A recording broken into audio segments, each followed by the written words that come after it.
Hello दोस्तों, बहुत बहुत स्वागत है आप सभी को आज के इस नए वीडियो के अंदर। तो आज हम लोग बात करेंगे आपातकालीन प्रावधान के बारे में कि ये क्या होता है और ये कितने प्रकार के होते हैं। तो आइए हम लोग बात करते हैं। आपातकाल की बात करें तो इसके बारे में जो कहा गया है वो हमारे संविधान के भाग 18 में आर्टिकल 352 से 360 तक। किसमें? भाग 18।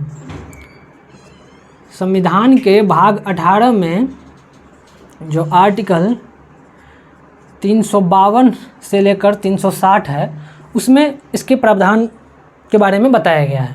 समझ गए? और अब बात करते हैं जो आपातकाल की शक्ति दी गई है वो हमारे संविधान में भारत के राष्ट्रपति को दी गई है।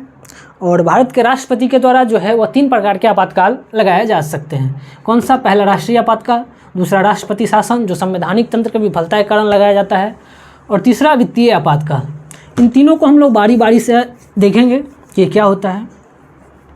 आइए पहला जो है आपातकाल उसके बारे में हम लोग बात करते हैं। राष्ट्रीय आपातकाल। राष्ट्रीय आपातकाल की बात करें तो इसके बारे में आर्टिकल 352 में कहा गया है। किसमें? आर्टिकल 352। ये क्या होता है? ये कब लगाया जाता है? ये राष्ट्रपति के द्वारा तब लगाया जाता है जब देश पर युद्ध की स्थिति हो जाती है, यानी जब कोई बाहरी आक्रमण हो जाता है, युद्ध छिड़ जाता है, बाह्य आक्रमण के कारण जो है ये राष्ट्रीय आपातकाल की घोषणा किया जा सकता है। जैसे में 1962 में जो है चीनी आक्रमण के कारण राष्ट्रीय आपात लगाया गया था। उसके बाद 1971 में, फिर 1975 में जो है राष्ट्रीय आपातकाल लगाया गया था, जो 1971 और 75 में भारत पाकिस्तान के युद्ध के कारण लगाया गया था। तो जब युद्ध की स्थिति आ जाती है तो उस स्थिति में जो है राष्ट्रपति के द्वारा जो है राष्ट्रीय आपातकाल लगाया जा सकता है। अब बात करते हैं आपातकाल की स्थिति में जो है इस स्थिति में जो हमारा फंडामेंटल राइट है, जो आर्टिकल 19 के तहत जो फंडामेंटल राइट दिया गया है उसको समाप्त कर दिया जाता है। क्या? उसको समाप्त कर दिया जाता है आर्टिकल 358 के तहत। किसके तहत?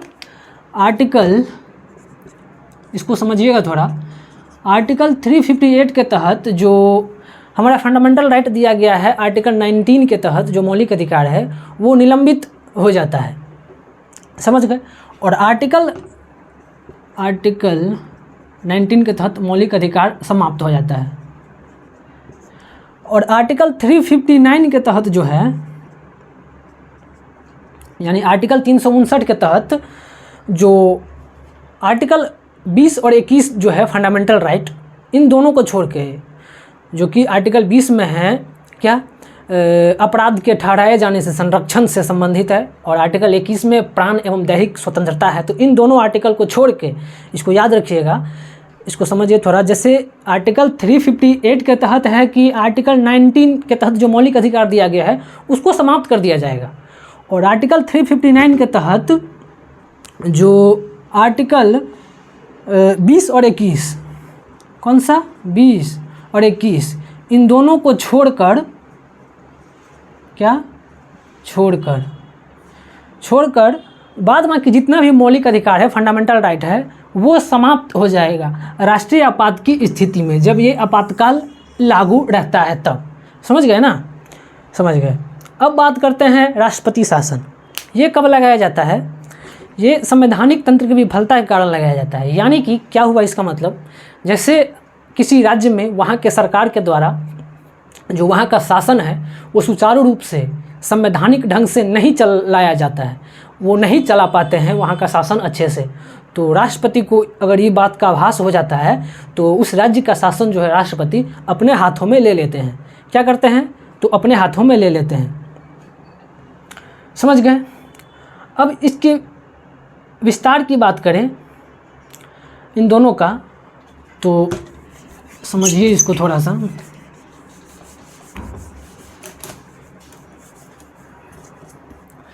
अगर राष्ट्रीय आपात के विस्तार की बात करें तो पहले इसका संसद के दोनों सदनों के विशेष बहुमत से, संसद के दोनों सदन जैसा लोकसभा राज्यसभा है तो इन दोनों के विशेष बहुमत से अलग अलग 30 दिनों के अंदर, इसमें 30 दिनों के अंदर, याद रखिएगा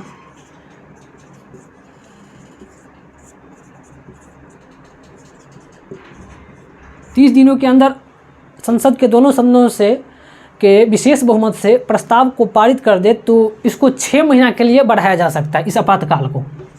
समझ गए ना?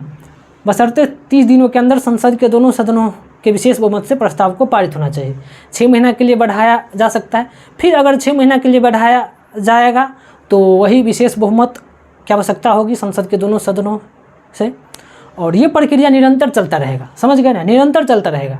और राष्ट्रपति शासन की बात करें तो ये जो है राष्ट्रपति शासन, इसमें 60 दिनों के अंदर, क्या 60 दिनों के अंदर जो है इसमें साधारण बहुमत से, उसमें था कि विशेष बहुमत से, इसमें साधारण बहुमत से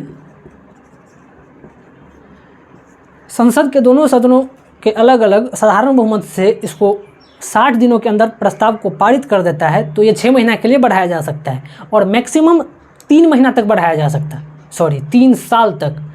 यानी कि जो 6 महीना तक तो बढ़ा दिया, उसके बाद फिर राष्ट्रपति शासन को 6 महीना के लिए बढ़ाना होगा, तो 60 दिनों के अंदर साधारण बहुमत की फिर आवश्यकता होगी संसद के दोनों सदनों के अलग अलग साधारण बहुमत से।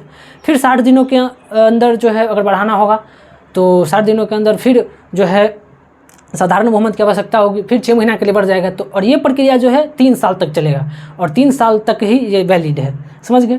अब वित्तीय आपात की बात करें तो वित्तीय आपात की बात करेंगे तो जैसे हो गया भारत सरकार का जो वित्तीय साख है वो खतरे में है, यानी कि जो पैसे से संबंधित मामला है, फाइनेंशियल कंडीशन है, वो ख़राब हो गया है। भारत सरकार का फाइनेंशियल कंडीशन, थोड़ा स्थिति जो है बिगड़ गई है, ख़राब हो गई। तो इस स्थिति में क्या करेगी सरकार? तो वित्तीय आपातकाल की घोषणा कर सकती है राष्ट्रपति के द्वारा। समझ गए?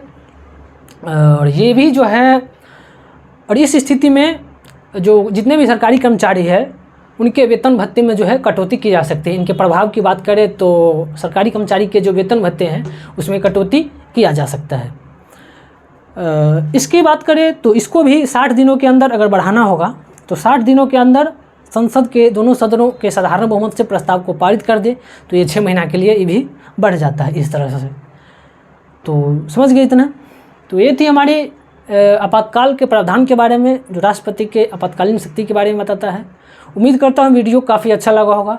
वीडियो अच्छा लगा हो तो वीडियो को लाइक, कमेंट, सब्सक्राइब कर दीजिए।